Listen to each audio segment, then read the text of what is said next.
Bonjour et bienvenue dans notre feuilleton des plantes et des hommes, où je voudrais vous raconter ma vie, enfin en tout cas une partie de ma vie. J'ai envie de partager avec vous les expériences que j'ai faites avec les plantes, puisque ma vie y est consacrée. C'est comme ça, vous allez comprendre pourquoi. J'y peux rien, je suis tombé dedans, hein. Mais ça me plaît bien, et ça continue toujours à me plaire, 3/4 de siècle plus tard, donc c'est plutôt chouette.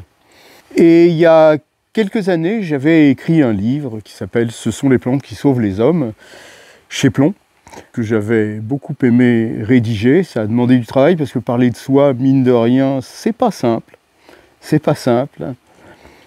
Et j'y ai relaté ce qui s'est passé dans mon enfance, ce qui m'a formé, pourquoi ma vie a pris cette forme, pourquoi les plantes, dès le départ, ont pris une telle ampleur, vraiment rapidement, qui s'est estompée un petit peu par le fait des circonstances, bien sûr, par le fait de la formation de mon être, moi-même, par le fait de la culture dans laquelle je vivais, par le recul que j'ai pu prendre également par rapport à cette culture. Et ensuite, je voudrais vous emmener avec moi dans un certain nombre de voyages qui m'ont emmené à parcourir la planète à la rencontre des plantes et des hommes. Des hommes, des plantes. Les deux sont intimement liés de toute façon. Voilà. Je vais vous expliquer ce qui a fait que je suis devenu ethnobotaniste, ce que c'est qu'un ethnobotaniste. J'aimerais partager avec vous des moments, des lieux, des émotions surtout, parce que je crois que la vie est faite avant tout de relations et d'émotions, de relations avec des êtres vivants. Et pour moi, bien sûr, il y a des différences entre les êtres humains et les plantes, évidemment. Ça n'est pas pareil, et pourtant, c'est pareil. Ah, je vous expliquerai peut-être, en même temps, comment tout ça, ça m'a fait évoluer vers une vision du monde qui est basée sur une pensée paradoxale, où il n'y a pas de bien, il n'y a pas de mal, ou plus exactement, il y a du bien et il y a du mal, oui bien sûr, mais où les deux sont intimement liés dans ma vie, dans la vie en général, et où je peux naviguer d'une façon, je crois, beaucoup plus libre, qu'en étant constamment en réaction, ou en cherchant à être en adéquation avec ce que m'impose ma culture, et comment j'ai pu, dans une grande mesure, m'en libérer.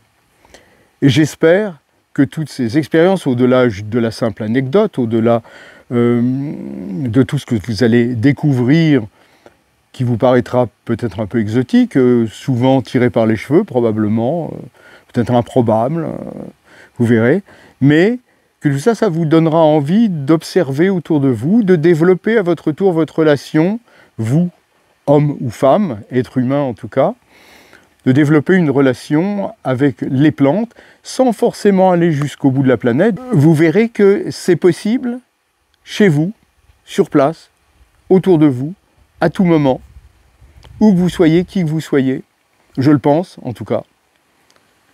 Et du coup, ça m'intéresse à mon tour de vous entendre parler, me raconter vos expériences de vie avec les êtres humains et avec les plantes.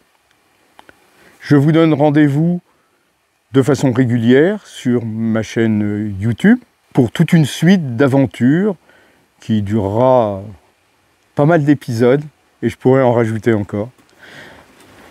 Et puis vous retrouverez également ce feuilleton sur mon site internet sous la rubrique des plantes et des hommes avec des jolies photos, tout ça monté par Ivan. Et j'espère que vous aurez beaucoup de plaisir à regarder, à lire et à partager avec d'autres. Je vous dis à tout de suite.